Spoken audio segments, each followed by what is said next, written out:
Welcome. You're watching the newsroom breaking this hour.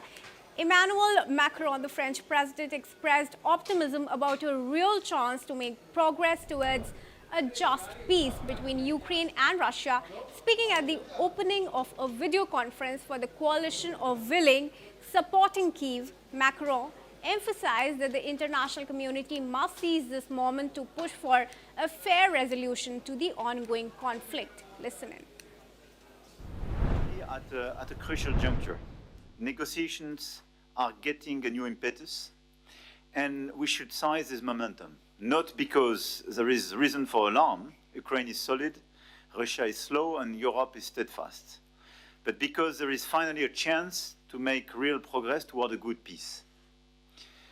But the absolute condition for a good peace is a set of very robust security guarantees, and not paper guarantees. We've always expressed our support to the American efforts to put an end to this war.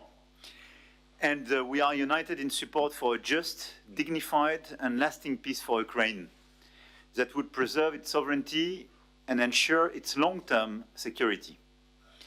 Any step that is taking us further down this path is a welcome step.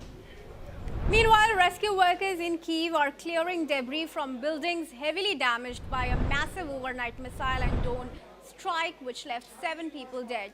The attack, which coincided with peace talks aimed at resolving the nearly 4-year war, caused severe destruction to apartment buildings, forcing residents to take shelter in bathrooms, basements and metro stations for hours. Listen in to some of the survivors. Потрапивши Київ в квартиру напроти, тобто з іншої сторони. Тому там вікна не постраждали, ми їх там повідкривали і півгодини знаходилися на балконі, нас евакуювали в масках і, на жаль, не бачили, що відбувається з квартирою. От повністю всі сусідні вони згорівші. Ну, я тільки тріск чула, там бачила, що відпадають вже обої, там, ну, в общем. Але нам, слава Богу, пощастило. Ми всі, хто знаходився в квартирі, ми вижили, ми здорові. Очень быстро дым поступал в квартиру. Вот. И, значит, мы быстренько собрались, давай же выходить. Слышим мужские голоса, типа спасают, помогают. Вот. Открыли одну дверь, потом тамбурную дверь открыла, и там провода вот так вот висели, что они не дадут пройти. Вот так вот, да, висели провода. Мужчины кричат: пригинайтесь, пригинайтесь. Residents of Ukraine's Zaporizhzhia region have expressed concerns over the latest US peace proposal. Many highlight ongoing Russian drone strikes and power cuts and further question the possibility of peace amid continuing attacks. Let's listen in. Та багато чого від Росії, від неї нічого не дождешся. Гарного. Капитуляция. Вот они хотят, чтобы мы капитулировали.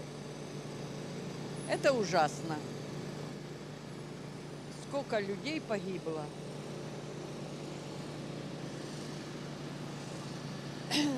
Нельзя идти на уступки. Меня это очень волнует. Я же говорю, с одной стороны хочется, чтобы был мир, а с другой стороны, если на не очень выгодных условиях, ну не знаю, я не уверена, что война закончится.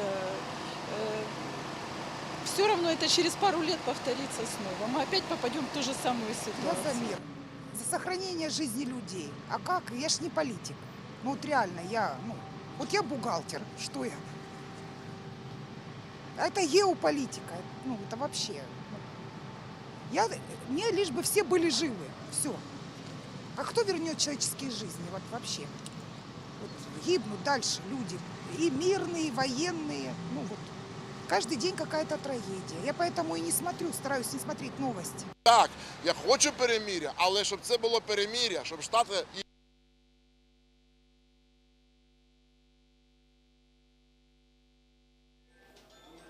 These comments come following an unannounced meeting in Abu Dhabi between Ukraine's head of military intelligence, Major General Kirlo Bondavo, and U.S. Army Secretary Daniel Driscoll. Now, reports indicate that Ukraine supports the essence of the revised peace agreement delivered after intense talks between U.S. and Ukrainian officials in Geneva. However, the most sensitive issues of the agreement will require direct discussions between President Donald Trump and Ukraine's Volodymyr Zelensky. And a massive fire has swept through Dhaka's Corel slums early this evening. Now, according to service officials, the blaze prompted the deployment of at least 16 fire engines to contain the fire. Now, Corel slum is home to about 80,000 people, and many of them are climate migrants. The area said is located in the heart of Dhaka and is surrounded by upscale high-rise buildings, which further complicate the process of controlling the fire. The exact cause of the fire is not known yet, but fire officials cite narrow alleys and densely built structures as factors as hindrances in their efforts to bring the blaze under control. Meanwhile, authorities are still assessing the extent of damage. The Human Rights Office of the United Nations has reported that at least 127 civilians have been killed in Lebanon by Israeli military strikes since a ceasefire came into effect about a year ago. Now, according to the UN officials, the killings have occurred alongside the destruction of civilian objects, and there still exist threats of further offensives. Additionally, the UN spokesperson has clarified that the 127 deaths were verified using strict methodology, but the actual number of civilian casualties could be higher. He's also called for prompt and impartial investigation into the incidents, such as the recent Ain al-Hilwi strike, strongly stressing that any violations of international humanitarian law must be investigated and those responsible should be held accountable. Let's listen in to more of his statements. Almost a year since the ceasefire between Lebanon and Israel was agreed, we continue to witness increasing attacks by the Israeli military, resulting in the killing of civilians and destruction of civilian objects in Lebanon, coupled with alarming threats of a wider intensified offensive. The Israeli military's attacks have resulted in the killing of at least 127 civilians in Lebanon since the ceasefire agreement came into effect on the 27th of November 2024 and up until the 24th of November. In one of the latest and deadliest attacks, at least 13 civilians, including 11 children, were killed and at least 6 civilians injured last week in an Israeli strike on the Ain al-Hilwi camp for Palestinian refugees near Sidon. All the fatalities we have documented as a result of this strike were civilians, raising serious concerns that the Israeli military's attack may have violated international humanitarian law principles on the conduct of hostilities. And the Catholic organization Caritas has announced that a vehicle once used by the late Pope Francis during his 2014 visit to the Bethlehem has been converted into a mobile health clinic for children in Gaza. The vehicle, a Mitsubishi pickup donated by Palestinian Authority President Mahmoud Abbas, was enclosed and adapted to treat up to 200 children a day. The initiative, blessed by Francis before his death in April, aims to provide medical care to Palestinian children amid the ongoing conflict. Officials said it was unclear whether the clinic could enter Gaza, where a ceasefire remains fragile despite frequent Israeli airstrikes. Listen in.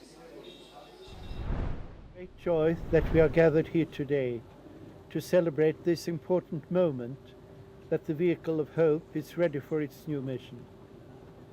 Let me remind you of the words by the late Pope Francis. Children are not numbers. Children are faces, names and stories, and each one matters.